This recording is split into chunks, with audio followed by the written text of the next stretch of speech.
Olá, tudo bem? Eu sou Daniel Guanais, sou pastor e psicólogo clínico e esse aqui é o podcast Pastores pela Vida, uma caminhada sobre cuidado e autocuidado para uma vida ministerial saudável e relevante. Afinal, de que adianta pastorear o mundo e perder a alma? Hoje eu tenho a alegria de receber aqui no podcast um amigo muito querido, que é o pastor Marcos Botelho. O Marcos é pastor na Igreja Presbiteriana Comunidade da Vila, aqui em São Paulo. Marcos foi um dos primeiros a usar um canal no YouTube para evangelização. Ele é formado em teologia pela FLAM, com pós-graduação em teologia urbana pela Universidade Unifil. Ele é professor de hermenêutica bíblica desde 2005 e é autor de diversos livros, dentre os quais o último, Mosaico Bíblico. Marcos, meu amigo, que alegria ter você aqui para a gente conversar um pouco sobre saúde emocional, de vida pastoral, essa nossa trajetória. Muito bom ter você aqui com a gente. Obrigado, Guanás. Obrigado, Visão Mundial, pelo convite. Meu amigo, queria começar aproveitando o início da sua jornada de vida, né? Porque quando a gente fala de saúde emocional de pastores, a gente fala também de saúde emocional de família pastoral. E você não é só pastor, você é irmão de pastor, filho de pastor. Tem mais pra cima? Tem.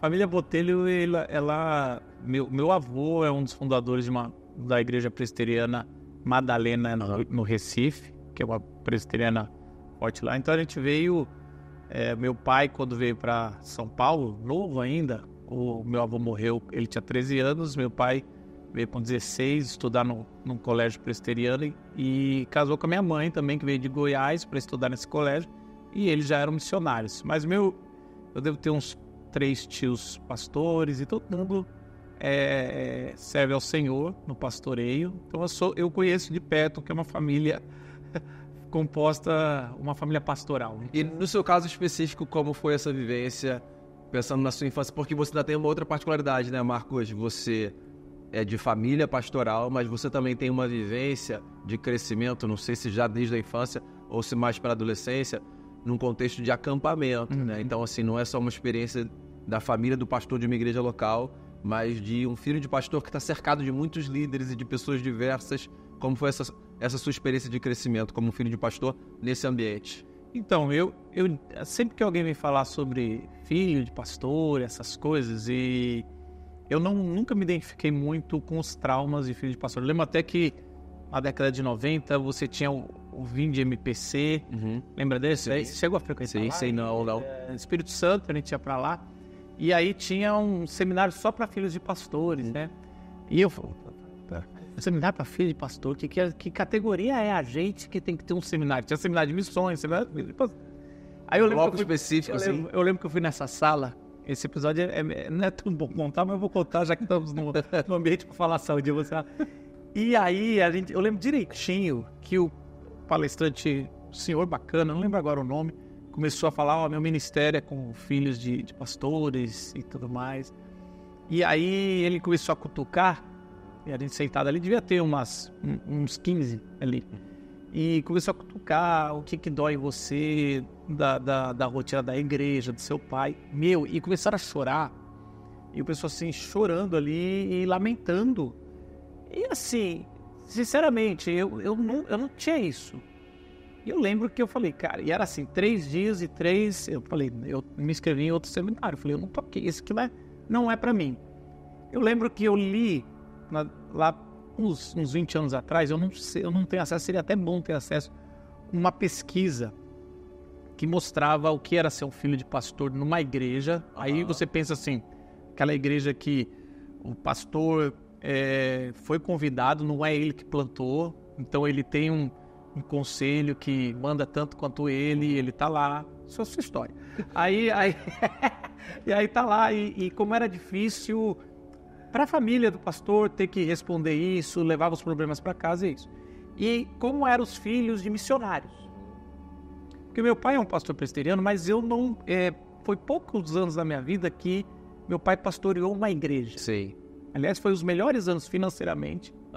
Então era pela estabilidade? Isso, eu lembro direitinho que do nada na nossa casa chegou uma mesa boa de jantar, ou não sei, sabe assim, o meu irmão ganhou um Autorama, eu ganhei uma bicicleta. Eu falei, o que aconteceu? Porque era muita escassez, vida de missionário, filho de missionário. E aí mudou. E o que é? Eu, na época, o que aconteceu? Começou a entrar. Depois eu fui remontar minha vida e eu vi que era o período de 2 anos que meu pai foi pastor De uma igreja local. de uma igreja presbiteriana boa. Não era nem local. Acho que, se eu não me engano, era a primeira igreja presbiteriana. Então, assim, era um tempo que a IPI, né?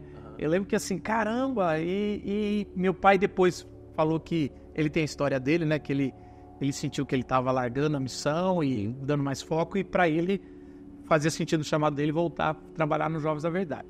O que eu quero dizer com isso? Eles falavam, eu vou tentar lembrar dessa pesquisa, né? Falava que era assim, que vamos dizer assim, eu vou chutar aqui, 70% dos filhos dos pastores, eles ganhavam um certo trauma, uma birra com a instituição igreja, com a igreja local. E 30 virava pastor, era aquele negócio, ou se afastava, ou de uma forma se envolvia bastante. Sim. E filhos de missionários era o oposto.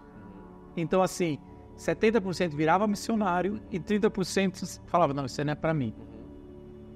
E por que isso? E a pesquisa dizia que porque o missionário,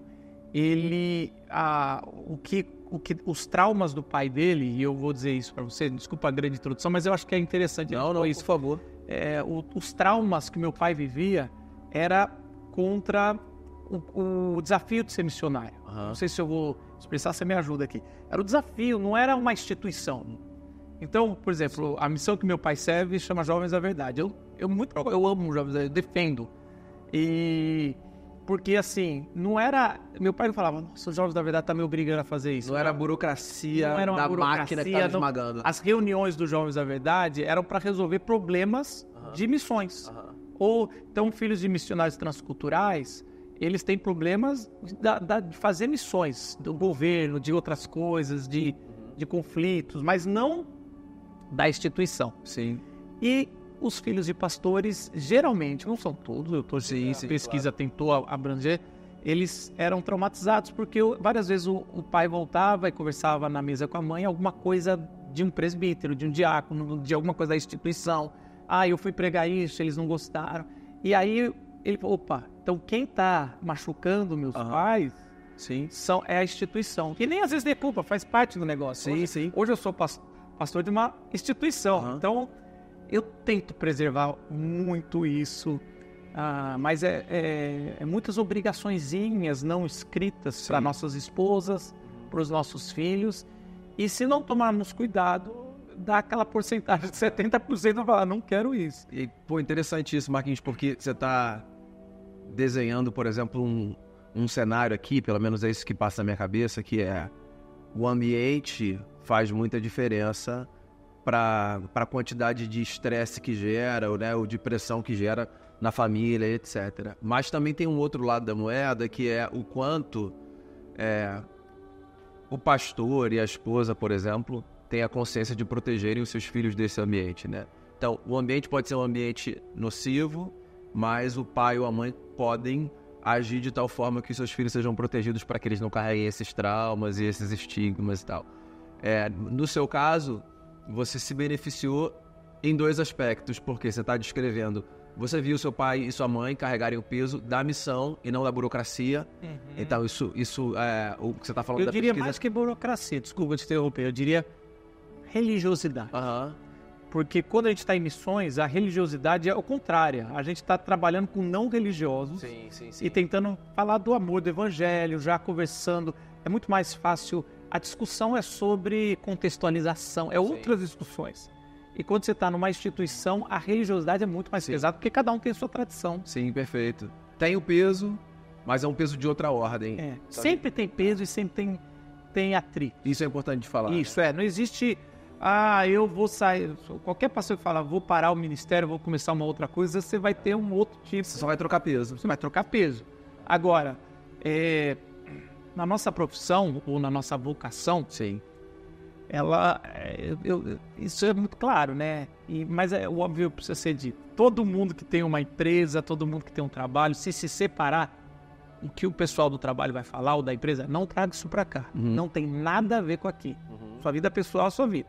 Se uma empresa é um pouco bacana, um pouquinho bacana ou muito bacana, vai falar, cara, tenta se cuidar, vamos deixar o seu horário flexível por um tempo, que você não está entregando resultado. E aí depois quando você voltar... Então assim, se separar, o filho que saiu de casa, não é problema de ninguém a não ser de um pastor. Sim. O pastor é o oposto. O que, por um lado, você não... Sua esposa não é contratada pela igreja, seus filhos não tem nada ali, não ganham um benefício, ninguém dá... A gente ainda tem bolsa no Mackenzie, mas a maioria das vezes não tem nada. No geral, essa não é a experiência. Não tem, mas ele faz parte do pacote. E a gente... Isso é uma coisa que eu falo no meu conselho ali da igreja, você fala assim, se eu me separar, acabou tudo. Vocês sabem, né? Assim, não acabou a vida, graças a Deus a vida continua, Deus perdoa, mas isso aqui que tá tudo baseado em cima de coisas muito frágeis. Sim. Não, e é isso mesmo. A gente tem um episódio na primeira temporada aqui do Pastores pela Vida que a gente tenta... Que temporada a gente tá? A gente tá na segunda temporada. Demoraram 2 temporadas pra me convidar. A gente tava aguardando... emoção, né? Emoção, frágil. A gente tava aguardando você pro melhor momento. Isso aqui tudo é uma estratégia. A gente construiu a sua chegada. Tem um episódio que a gente fala exatamente sobre isso. Sobre essa pergunta que é difícil de responder para quem não tá nesse nosso lugar pastoral, né? Que vem cá, isso aí é o quê? Um trabalho não é o que você faz, né? Porque tem alguns aspectos que se assemelham a qualquer outro trabalho. Mas tem outras coisas da nossa atividade cotidiana que não se assemelham a absolutamente nada, né? E você traz aqui um olhar, assim, bem importante sobre o quanto a nossa vida familiar e particular, ela tá muito imiscuída com o que a gente faz, né? E com as responsabilidades que a gente tem, com o quanto a gente vai poder ou não continuar na direção que a gente está seguindo. E isso tudo, no final das contas, também gera muita pressão, também gera muita tensão, também gera muito estresse. Só que tem um outro ponto que eu acho que é legal de frisar, Marcos, que tem todo esse contexto que é o cenário no qual a gente se encontra, que exerce pressão sobre a nossa vida ou não, mas também tem o ambiente familiar. É isso que eu queria frisar quando eu falei da sua experiência particular, porque assim, eu sei, por conhecer seus pais, que você teve o privilégio de crescer num contexto de uma família assim, que cuida, que protege. Isso também faz muita diferença, né? Porque muitas vezes o pastor, preocupado com a máquina, com a imagem e tal, ele coloca sobre os seus filhos um peso que acaba de esmagar essas crianças e que faz com que muitos queiram, como a estatística que você mencionou, sair e falar, não quero saber disso, nem que eu não quero seguir os passos, eu não quero nem saber de fé mais. Acontece bastante, né? Em famílias pastorais. E é triste, e assim, é muito interessante, conversando lá em casa, e minha esposa, ela falou uma vez, ela é tranquila com os pais dela, mas ela fala, você não tem noção como me causa um negócio só de ver como você admira, parece que você não tem trauma. Lógico que todo mundo tem algumas coisas claro, que ser resolvidas, mas eu tenho uma referência muito grande dos meus pais. Meus pais souberam, eu acho que nada é excelente, mas fizeram muito bem. Eu um bom filho. Eu acho tem que Raquel, tem André, olha os outros filhos. A amostra pegou errado aqui, mas assim, é verdade. Eu lembro, e uma coisa que meu pai falava, e acho que muitos não entenderiam, né? Desde muito cedo, como a gente estava muito envolvido, eu e meu irmão é 4 anos mais velho, mas é muito envolvido no acampamento, a gente já falava, não, a gente vai ser pastor, a gente vai ser o que você é, pai. Missionário. Isso é um testemunho lindo sobre o seu pai, né? Isso, e meu pai falava, eu não quero que vocês sejam. É muito interessante. Meu pai falava, não, vamos tentar. O meu pai queria que o mais velho fosse médico ou dentista. A gente tem um tio dentista da parte de mãe. Não, vai ser o quê? Ou começou no Banco do Brasil como office boy com 13 anos. Então, assim, tenta subir. Os seus tios... Na parte da minha mãe, todo mundo é bem sucedido financeiramente, mas são pessoas de fé, mas são no mundo corporativo. Sim. Né? E aí, meu pai falava isso. Meu pai falava pra mim também, não, filho, você tem outras coisas, tudo. De certa forma, fomentava muito publicidade. Não, você é muito criativo. Sabe? E foi interessante. Ele tirou uma pressão, ele falou, não, eu vou ser o que eu sou chamado. E aí, meu pai depois entendeu, assim, não, se você tá chamado, daí eu não vou contra, mas eu não quero que você tenha essa pressão. Então, eu não vivi essa pressão e pode parecer que a gente viveu. Você acha, deixa eu te fazer uma pergunta, você acha que isso tem a ver, por conhecer o seu pai, né, com essa compreensão pastoral que seu pai tem, sua mãe tem, de que a figura do pastor é a figura de um ser humano que foi chamado por Deus por exercício de uma vocação? Os seus pais não carregam aquele imaginário que muitas vezes pastores carregam, e pessoas projetam em pastores como pessoas perfeitas, né? A trajetória ministerial do seu pai é uma trajetória assim de um pastor extremamente humanizado, certo? Isso facilita muito, né? Que você olhe e admire, porque você não está olhando para alguém que você está sempre tentando defender como uma pessoa perfeita. Você está olhando para um homem que exerce uma vocação na sua humanidade, né? Sim. Meu pai escreveu um livro chamado A Sexualidade do Pastor. Numa época em que falar sobre isso... Meu pai faz 25 anos que fala de sexualidade. Hoje a gente pede pra ele não falar.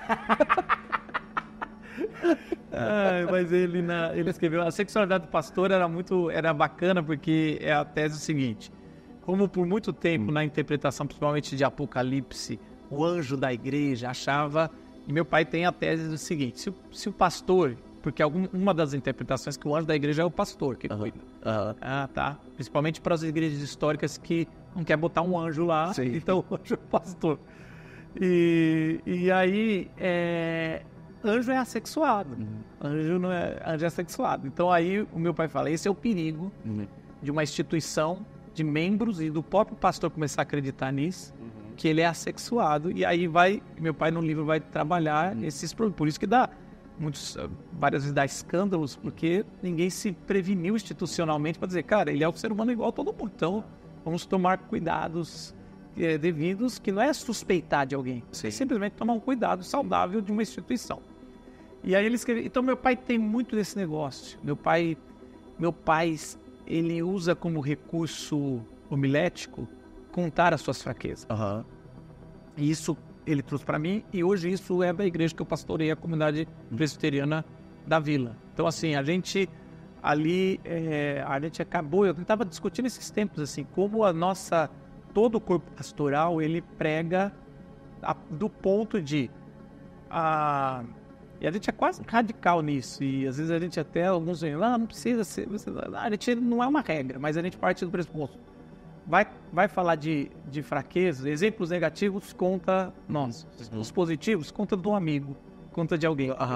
E isso gerou uma proximidade com os membros da igreja muito grande. A fragilidade gera empatia, né? A fragilidade gera empatia. A vulnerabilidade, talvez, melhor do que fragilidade. Eu fui muito impactado na minha caminhada com o livro da Brené Brown.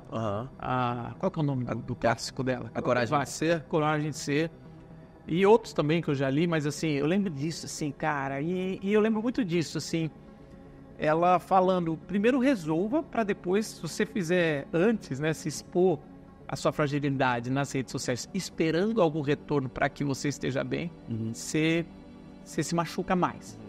Isso é suicídio online. Mas se você está resolvido, e aí você coloca aquilo como um gancho para poder conversar sobre um problema, aí isso aí é muito mais poderoso que qualquer vitória sua. E eu aprendi isso, cara. Eu falei, cara, isso aí é legal. Então é diferente. Então eu sempre falo isso para quando a gente está falando sobre homilia e como que a gente faz isso, porque isso, lógico que é natural, mas depois a gente consegue fazer uma técnica. Então eu sempre falo, cuidado, a gente não confessa pecados, a gente fala de fraqueza. Meu pai tem uma frase maravilhosa que meu pai tem grupos de pastores exatamente para trabalhar as emoções e tudo. Ele fala assim, converse das suas tentações para não precisar confessar seus pecados. Então isso aí cara, e demorei para entender, como assim fale das suas tentações? Cara, eu falei, processo preventivo. Meu pai trabalhou um pouco aqui em São Paulo, quando ele chegou, numa empresa que ele tinha que ficar olhando os processos, o que poderia dar ruim na fábrica, né? A segurança ali, e é isso, a prevenção, tanto sexual, tanto em outras áreas, ela preserva de ter que confessar pecado. Perfeito, e isso tem a ver com uma das coisas mais difíceis para que pastores façam, que é se vulnerabilizar. a gente não se vulnerabiliza.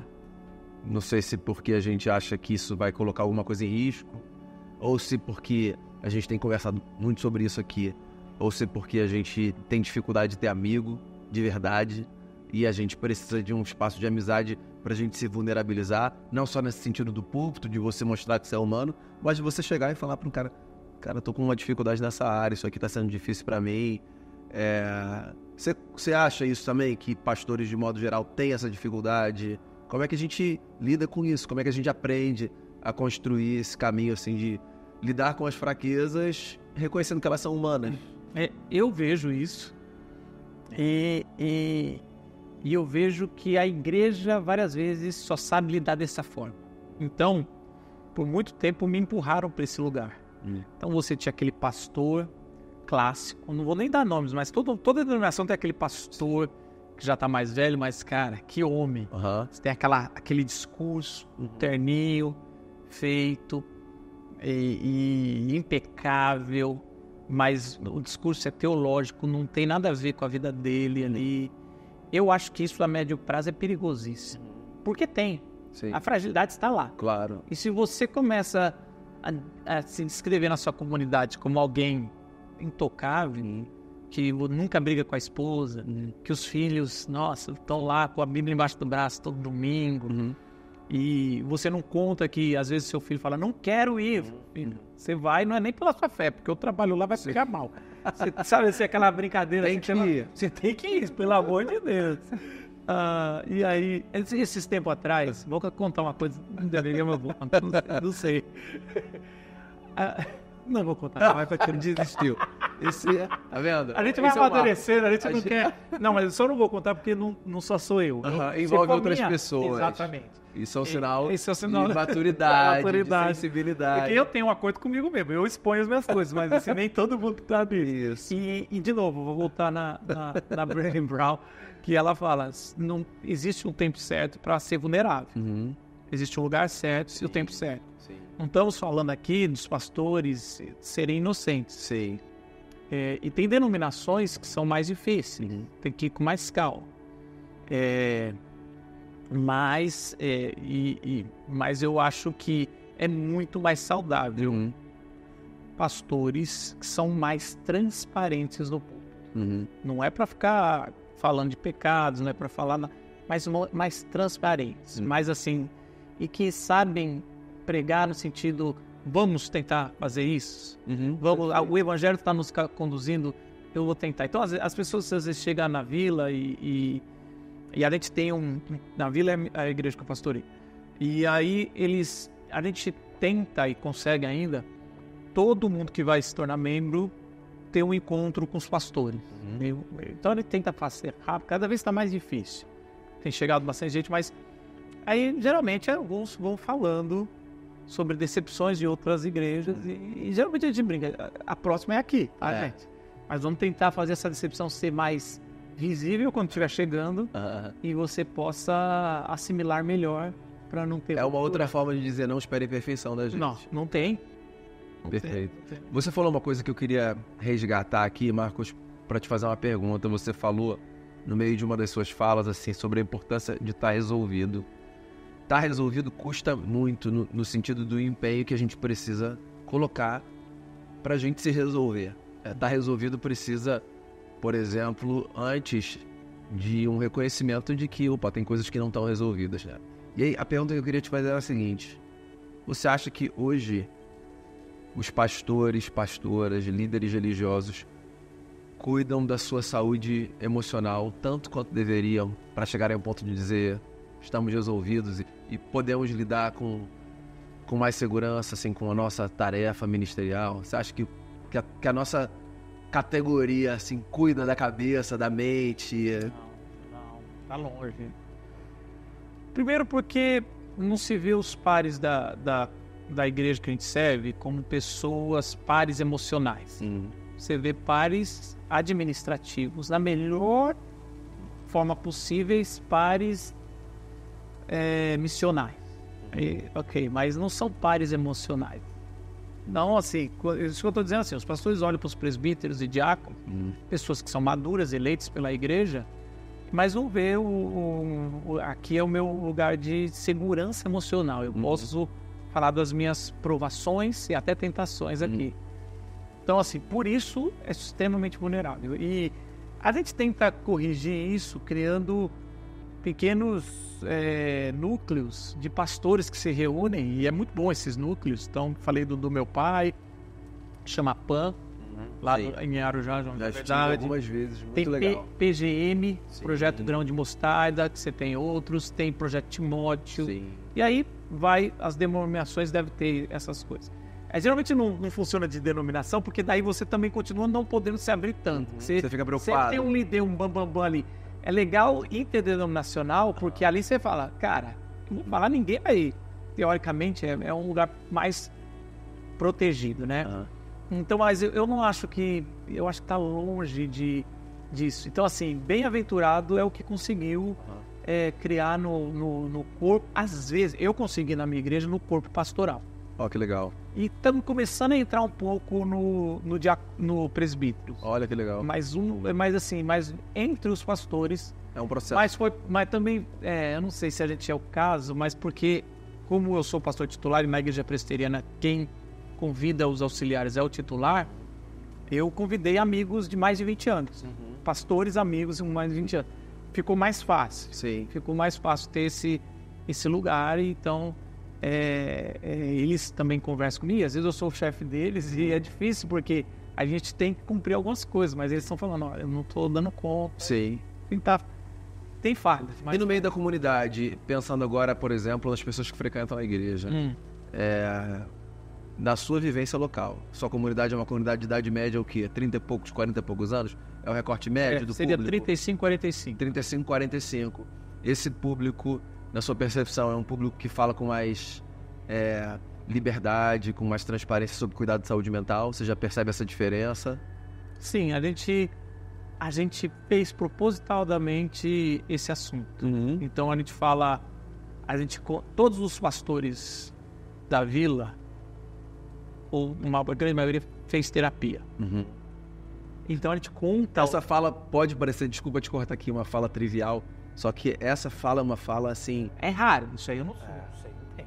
E pra muita gente... esconde. Exatamente, pra muita gente é custoso, cara. Hoje menos, tá? Vou te devolver a fala, mas eu queria só frisar isso, porque essa fala aqui, ela não é uma fala qualquer. Porque ainda hoje, eu sou psicólogo há 18 anos, ainda hoje eu ouço principalmente homens, por exemplo, que precisam atender um telefone no consultório e aí tem muito constrangimento de dizer, eu tô aqui na terapia, depois eu te ligo. Então o cara fala, tô numa reunião de trabalho, eu tô num supermercado. Então você fala assim, ó, os nossos pastores ali todos já fizeram ou fazem terapia, isso assim é uma coisa, uma conquista. Vou dar um sinal pior. Todos fizeram terapia depois do ministério. Olha só. Porque geralmente você conta assim, não, eu fiz terapia, resolvi, me converti, ou me melhorei e entrei e virei pastor. Não, todos fizeram depois de terem o cargo perceberam pastoral. A necessidade de fazer depois do cargo pastoral. E pelo menos 2 lá continuam fazendo e todos falam para eu fazer e eu tenho aquele bloqueio que eu preciso conversar com você. Depois, off. Pode destravar algumas coisas. Você sabe que então eu vou falar sobre isso. Então, só voltando aqui, aí você me lembra, me pergunta como é que eu entrei na terapia. Tá. Então a gente conversa sobre isso, a gente conversa sobre... por exemplo, você tem um negócio teológico, né? Que Jesus ele fala que... Por que andeis ansiosos? E você vai saber trabalhar melhor que eu, mas é um negócio que Jesus ele fala, olha, eu vou trazer essa solução, vou trazer alívio dessa carga. É lógico que a ansiedade na época de Jesus é uma coisa diferente de um diagnóstico moderno. E Jesus cura doenças também. Mas então hoje a gente fala, olha, o evangelho traz muita cura. Conversar com pastores, você ter o aconselhamento também. Isso a gente tenta trabalhar para pastores não fazerem consulta, não serem uma espécie de psicólogos da segunda divisão na hora da terapia. Fala, cara, psicólogo é psicólogo, cara. A gente é pastor. A gente vai aconselhar. A gente vai aconselhar e pastorear. Isso. Isso são diagnósticos espirituais e de experiência de vida. Isso. E a gente fala, e graças a Deus a gente tem o pastor Gustavo da Hora lá, e ele encaminha, sei lá, uma porcentagem, já sabe que vai encaminhar, e a gente tem um grupo de psicólogos, se a pessoa quiser, a gente fala, ó, tem algumas aqui. Vocês têm essa rede na igreja local? Sim, a gente fala, mas tem que pagar. Sim. Vai na primeira que a gente conversou. Que mas você só vai de vocês encaminharem, isso já é maravilhoso. É porque assim, e muitos têm preconceito. Agora deixa eu falar como é que eu entrei, né? Então assim, eu não lembro agora o ano, deve ter sido 2017, e eu tenho algumas, vamos dizer assim, eu não sei o que é, doenças assim, não sei se chega a ser doença, se tem CID ali. Sempre tem porque eu preciso de reembolso no plano, mas eu não sei quanto. Aí sempre encontra um CID. Mas eu lembro que a ansiedade é uma delas. Aliás, eu estou nesse momento não tão bem. Então assim, mas a minha ansiedade, ela vai vindo muito forte, e ela muitas vezes me ajudou, porque eu tenho hiperfoco. Então eu dou um hiperfoco numa coisa, fico ansioso, eu fico até de madrugada, acordo, só penso naquilo e resolvo, e escrevo um livro. Grava. Faço um evento chamado Rock no Vale. A gente faz coisas assim grandes e gravo, mas ninguém, nos bastidores, atrapalha casamento, atrapalha ser pai, atrapalha saúde, você vai engordando, tudo.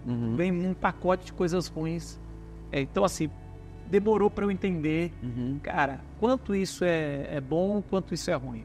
Uma outra coisa que eu tinha um preconceito, que eu acho que talvez quem está nos ouvindo pode ter, a gente é de uma família de cinéfilos, são gente que gosta muito de cinema, tá? Não é uma doença, não. E aí a gente tinha um filme do Steve Nash, lembra desse filme? Mentes Brilhantes. Mentes Brilhantes. Talvez eu me ache uma mente brilhante. É um filme, se eu não me engano, da década de 50. Não o filme da década, mas ele tá falando da Guerra Fria, 50, 60. E ele é um cara brilhante, fez uns algoritmos lá, as contas que ganhou o Nobel.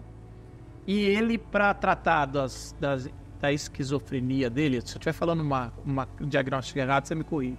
Ele tinha que tomar um remédio. Só que naquela época os remédios não eram, nem se comparam com o que é hoje. Então os remédios te davam impotência, e deixava ele meio... Uma série de efeitos colaterais. E deixava ele muito...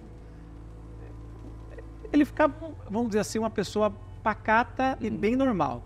E ele era um jeito. Então o filme desenrola nessa crise dele ter alucinações, chegava a ver pessoas, ele tá lá, mas em compensação, todo mundo, cara, você é o gênio, você resolve. E eu vou viver uma vidinha bem normalzinha. Cara, você acredita que isso me atrapalhou? E me atrapalha porque na minha mente é assim, eu tenho que escolher. Fica esse dilema assim. Ou eu vou conseguir realizar, eu acho que pode ser que alguns pastores se identifiquem com isso. Parece assim, esse tipo de pressão, esse tipo de ambiente religioso, eles têm que ter, é o efeito colateral para eu poder fazer tal coisa. Sabe? Avaliar custos. Isso. Meio que isso fica a cabeça... Não, mas se resolver isso, vai me acomodar, vai não sei o quê.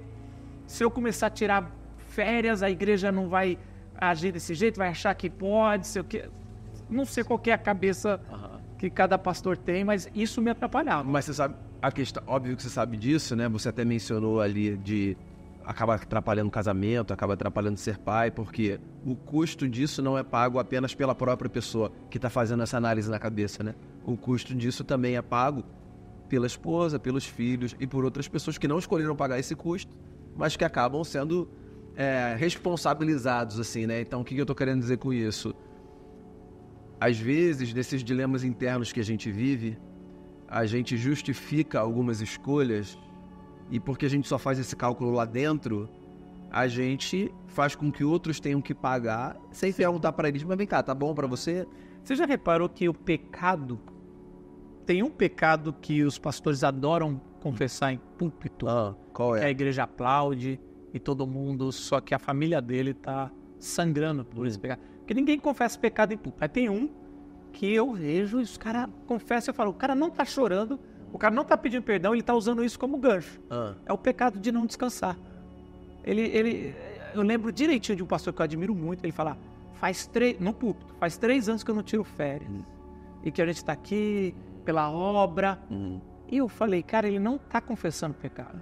Assim, ele tá confessando um pecado, mas na cabeça dele ele tá dando Eu falei, cara, e que família é? Como é que tá? E aí, assim, isso é um perigo. É um perigo. E todo mundo faz isso, cara. Férias atrasadas. Uma das coisas, quando eu cheguei na vila, eu falei, acabou esse de férias atrasada. Tem que tirar férias. Tem que tirar férias e digo mais, tem que tirar férias, tem que tirar o dia da semana. Mas isso não tem a ver, esse é um fenômeno social e que a gente replica na igreja desde sempre, mas que na verdade a gente devia ir na contramão, que é o fenômeno da glamorização do excesso de trabalho, né?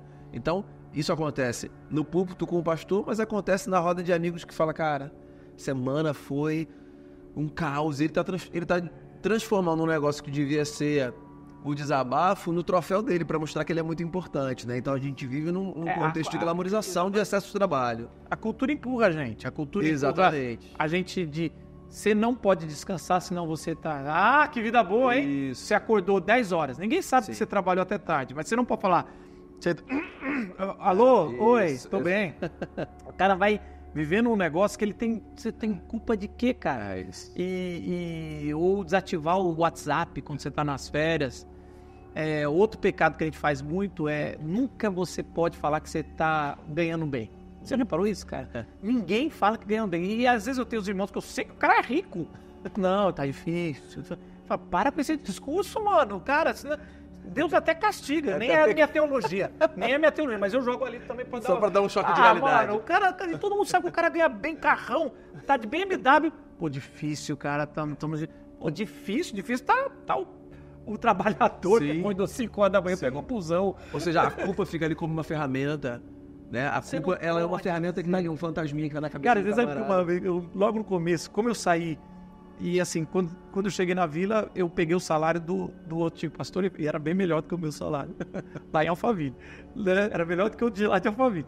Aí tava, e eu lembro uma vez que eu fiz uma reunião, eu falei, eu quero dizer que eu ganho muito bem, eu agradecer aos presbíteros. E eu lembro que isso incomodou todo mundo, cara. Como assim? Eu falei, cara, vocês estão acostumados só com o pastor reclamando? Eu acho que eu tenho uma esposa que está no mercado financeiro que me ajuda. Não seria suficiente. Mas você queria mostrar... Mas eu queria só escandalizar, só no lado positivo. Sim. Eu falava, cara, não é possível que ninguém... E eles todos eram muito melhores, ganham muito mais do que os pastores. Tem disso também. E aí eu queria mostrar, cara, se a gente não viver uma gratidão, isso vai ficar complicado. Deixa eu contar, eu quero 2 coisas falar com vocês aqui que tá na minha cabeça. Diga lá. Uma delas é sobre como eu entrei na terapia. E o segundo é sobre as novas doenças emocionais. Pode ser? Claro. Aí depois a gente vê se dá tempo. Mas assim, a primeira é como eu entrei na terapia. Eu lembro que faz muito tempo minha mãe insistindo, minha mãe fica dando, e assim, dando... Minha mãe... Você conhece meus pais, né? Minha mãe manda recadinhos. Eu conheci uma psicóloga, tá aí pertinho da sua casa. Maravilhosa. Aí eu demorei, mas tem uma época que eu tava assim, foi bem num grande evento que eu fazia, que chamava Rock no Vale. Eu tava assim, num nível de estresse, ansiedade terrível, e um pouco com razão, é um evento que fazia isso. E eu lembro que eu falei, cara, eu vou procurar. Eu fiz algumas coisas, eu vou contar a minha. Não podia ser evangélico. Foi um critério seu. Foi um critério, e não podia me conhecer. E eu falei, cara, não quero ninguém, eu quero... Aí achei um cara, gente boa demais, e ele tava assim na descrição dele lá do LinkedIn, que é psicólogo e coach. E não tava ainda essa fama de coach como tá. E coach é bom, viu, gente? Como tudo que vira moda, tem um montão de picareta, mas tem gente muito boa. Aí eu lembro que eu fui lá e fechei e falei, eu tô aqui por causa do coach, tá? E psicólogo não pode vir aqui, mas... Estou aqui pelo desempenho ministerial, eu tenho eventos, eu comecei...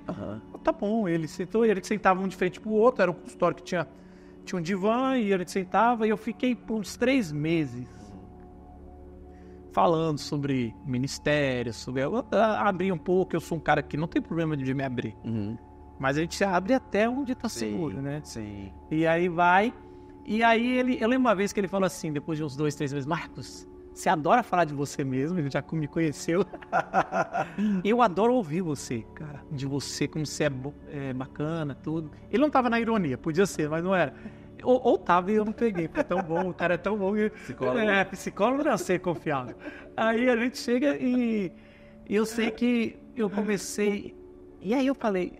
Eu entendi. O papo que ele tava ali, ele tava dizendo, se quiser, a gente vai continuar assim. Você dá o show e eu aplaudo. Era quase isso. Aí eu...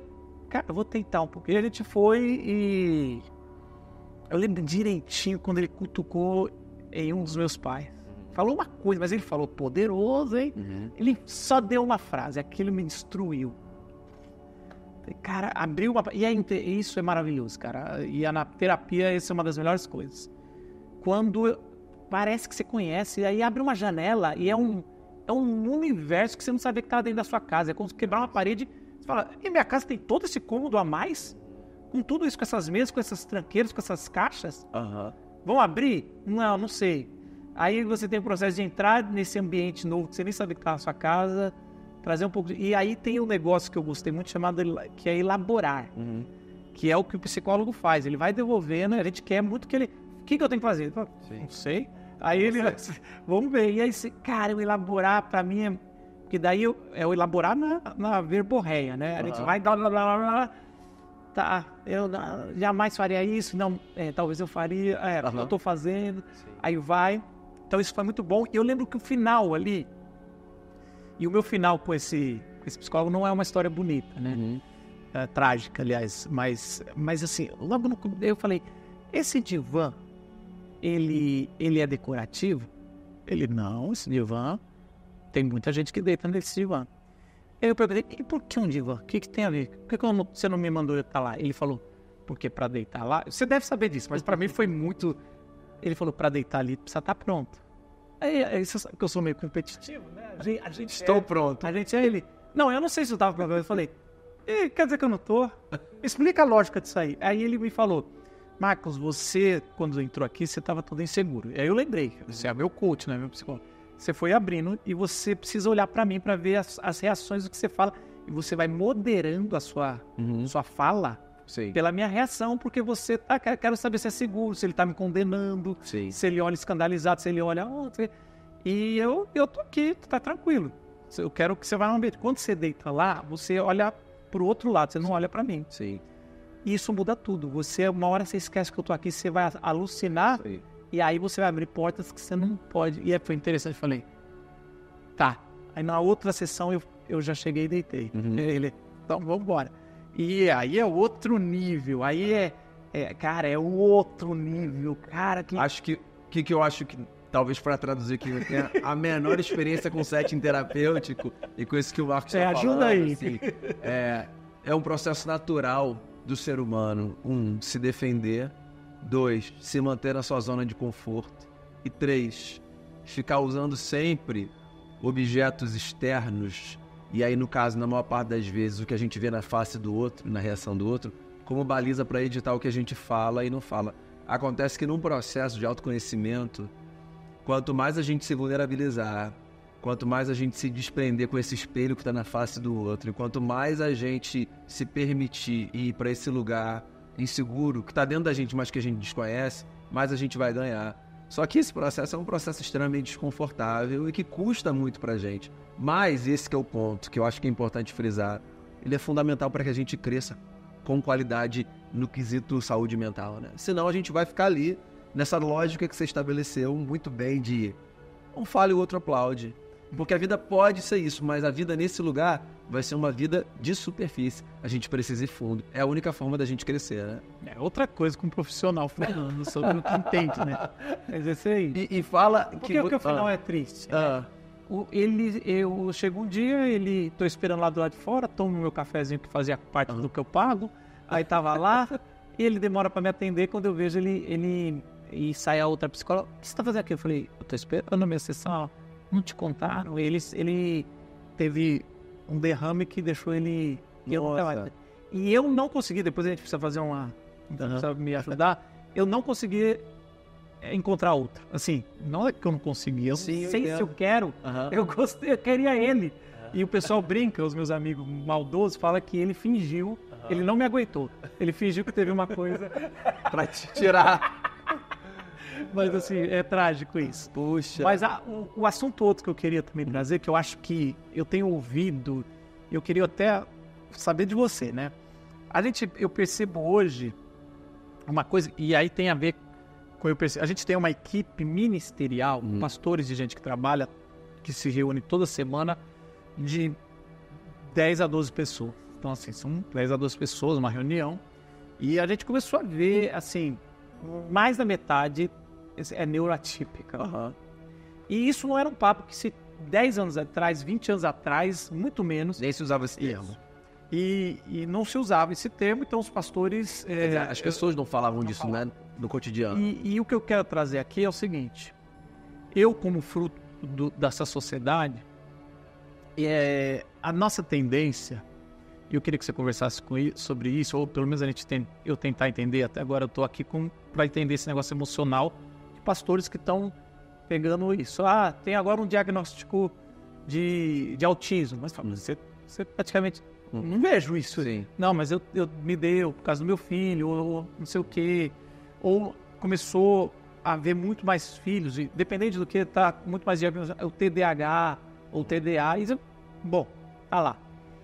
E aí o que a gente conversa é muito comum no meio religioso, nas igrejas, agora qualquer coisa é um diagnóstico. É um diagnóstico.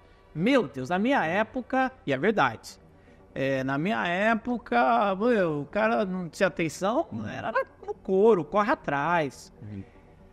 Por que eu quero conversar com isso sobre você? Porque eu acho que esse tipo de pensamento que eu tinha, ainda tenho, se eu não tomar cuidado, tô aprendendo, é o que me fez demorar tanto para procurar uma terapia e que me fez, até hoje, não, talvez, fazer um check-up decente para ver se precisa de algum medicamento para equilíbrio e coisas assim. Então, assim, é um preconceito com eu falei do filme, é um preconceito com medicação. Sim. E eu acho que a gente vive numa sociedade de tudo é medicado, também não é isso. Sim. Precisa tomar muito cuidado com isso.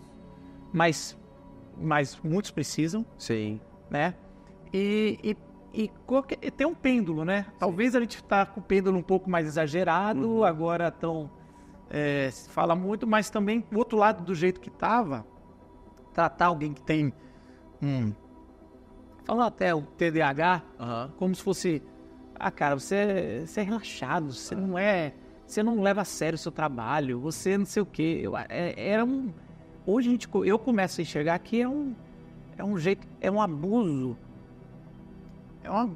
emocional e espiritual. E, cara... Você acaba cometendo violência contra a pessoa. Isso. E esses dias um pastor que trabalha comigo, ele falou até emocionado, chorando, ele falou, cara, o ministério de jovens, o pastoreio de jovens, quase que era um requisito você ser um abusador emocional nesse sentido, para você ser um cara de destaque e ser um pastor.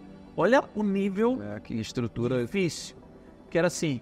Lógico, os pastores de jovens geralmente são pessoas muito humoradas, falam muito, só que você acabava desestruturando os caras que não eram tão típicos. Sim. Pra falar, nós somos líderes, acorde, sei o quê.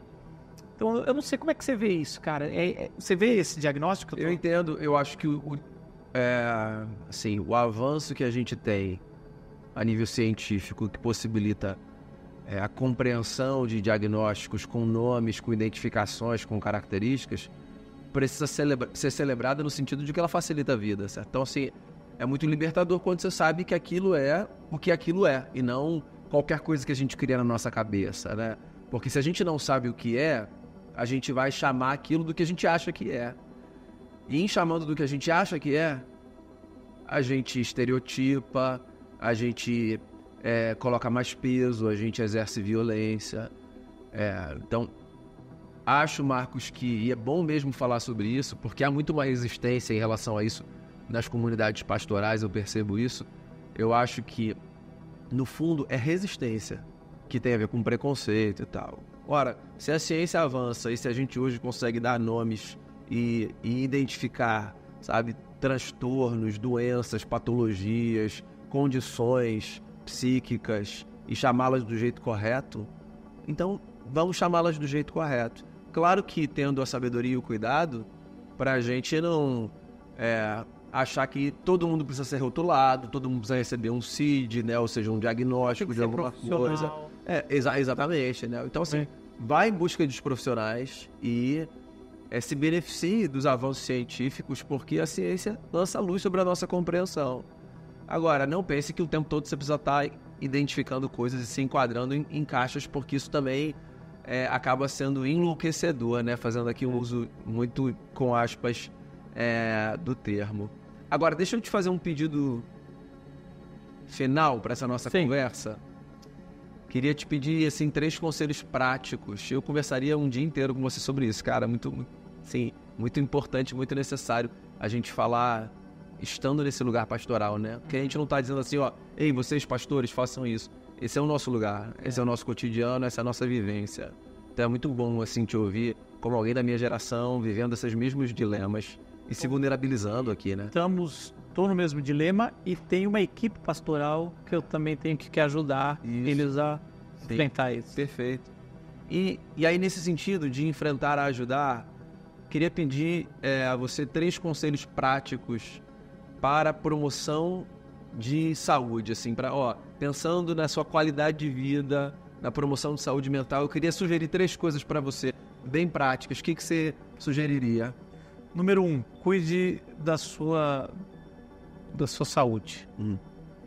Então, assim, eu brinco que as pessoas me falam, Marcos, começa a correr, que quando chegar no dia 45, você vai sentir prazer em correr. E eu fiz isso, e no 45º dia, eu tinha muita raiva. Mais raiva do que eu comecei. Não encontrou esse prazer. Encontrei o prazer. E aí eu tive que entender na minha cabeça que fazer exercício físico, fazer alguma coisa, é por mim, pela minha família, pelos meus filhos. Então, assim, é pelo todo. É pelo Evangelho. É pelo Evangelho. Cuidar bem, é pelo Evangelho. Então, hoje eu encontrei. Então, você tem que encontrar o que é. Meus amigos gostam de correr, eu não gosto de correr. Mas você faz jiu-jitsu, eu faço funcional, e faço um outro esporte com bola, alguma coisa, mas eu faço e isso é a minha primeira coisa da vida. Então, assim, primeira coisa do dia. Cara, e isso me deixa melhor, ajuda eu não tomar muitos remédios, não só físicos, mas ajuda no meu emocional. Claro. Eu fico muito menos ansioso e essas coisas. Então, assim, essa é a primeira coisa. Faça periodicamente, 5 vezes por semana, algum tipo de exercício. E entenda que isso é um exercício espiritual, para melhorar o seu ministério e a sua vocação. Não é só, é lógico físico também, para você não ter... Mas pode ser lido por essa perspectiva porque da aí é outra janela que a gente não vai abrir, que estamos no final, mas teologicamente isso foi lido muito errado. Porque, assim, você tem que cuidar da sua alma, isso aí... Do corpo pouco eu acho que é um erro grave que se teve. Um segundo conselho prático tenha duas pessoas ou 3 que você possa confiar. E seja claro. É interessante que eu tenho algumas... Hoje eu tenho até mais. Mas eu tenho... Às vezes eu não teria nenhum... Você é praticamente uma pessoa dessa. A gente só não é mais porque você mora no Rio, eu moro em São Paulo. E eu sou uma pessoa horrível de manter a distância. Mas quando você vem, quando a gente se encontra, é uma conexão de bons amigos. E eu não tenho problema nenhum de chegar para você e falar, Deus, eu vou falar uma coisa para você, eu não quero, primeiro que você me ajude, nem que você me corrija, nem que você fale nada. Só ouve. Pode ser? E aí, se eu combino com você, é uma hora de eu vou soltar. Eu acho que você ter, assim, umas 2 pessoas onde você possa dar real. Fala, cara, só me ouve. Sem se preocupar com nada. Sem se preocupar, me ouve e me pergunte. Mas não me pergunte para me cobrar. Então você tem nesse mundo corporativo de novo, você tem me cobre para eu não me acomodar. Não é isso, eu só quero um lugar onde eu faço. Isso pode ser um profissional, isso não precisa ser um profissional necessariamente, mas precisa ter. Precisa ter e a pessoa no final, no máximo, vai falar, eu vou orar, cara, por você. A gente vai orar por isso. E é isso, cara, a gente precisa, todo mundo precisa disso. E os homens têm mais dificuldade, eu tenho visto isso. Sim. E os homens, eles têm mais facilidade que as mulheres. Posso estar generalizando. De ter amigos, colegas. As mulheres são mais difíceis. Só que os homens ficam a 2 centímetros de profundidade. Conversam umas bobeirinhas. Ficando na superfície. Isso. Lá embaixo, homens não vão. Fico com esses dois. Fico com esses dois? Fico com esses dois. Excelentes, então faça atividade regularmente por você e pelos seus, você frisou isso, né? Eu vou dar um terceiro. Leia a Bíblia, Excelente. pra você, não pra pregar. Faz bem pra sua cabeça. É demais, Faz cara. bem pro coração. Leia a Bíblia pra curtir a palavra, pra entender a revelação, mas não pra pregar. Não pra performance, só pra você ouvir Deus. Então, eu geralmente resolvo a pregação, aí eu vou pro texto que eu tô ali, Sim. aí lá eu vou desfrutar, nadar e meditar, porque assim, já resolvi. Perfeito. Provavelmente é um texto que eu já resolvi há uns 2 meses atrás, Sim. mas eu preciso tirar da frente, porque querendo ou não adianta. Sim. Se você ainda não Ficar preparou ali. a pregação do próximo domingo e é você que vai pregar, você não vai ler pra você. Pelo menos eu não consigo esse negócio. Vou ler, eu aplico em mim, depois eu levo. Não, vai eu já ler pros tô outros. fazendo. É lógico que vai ajudar um pouco, mas tem a Bíblia não só como sua ferramenta, mas como um lugar para estar. Um lugar que você precisa habitar. É habitar. Habitar o texto. Ore com a Bíblia. Perfeito. Entendeu? Não ore e depois vai buscar na Bíblia. Aí você faz, ore com a Bíblia, né? Eu acho Perfeito. isso. Meu amigo, que alegria ter você aqui, bater esse papo, ouvir a sua lucidez cheia de humor, marca da sua família, né? O humor, essa leveza, isso inclusive faz tão bem para a saúde, né? Aprendo isso com os meus amigos e lendo a Bíblia, inclusive aprendendo com o seu pai também, né? Como Deus tem um senso de humor genial, isso faz bem para a saúde. Então, poder conversar com você aqui, bater esse papo, que é muito especial, tenho certeza que vai abençoar muita gente. Queria fazer uma oração e depois dar alguns recados para você. Pai, obrigado por esse tempo aqui com o Marcos, obrigado pelo seu ministério, pela sua vida, pela amizade e por essa partilha. Quero pedir que o Senhor ajude a gente a seguir nessa jornada de um cuidado cada vez mais honesto, cada um de si, para que a gente continue a cuidar do rebanho do Senhor com qualidade de vida. A gente não quer pastorear o mundo e perder a alma, a gente quer cuidar das pessoas, cuidando também do nosso coração.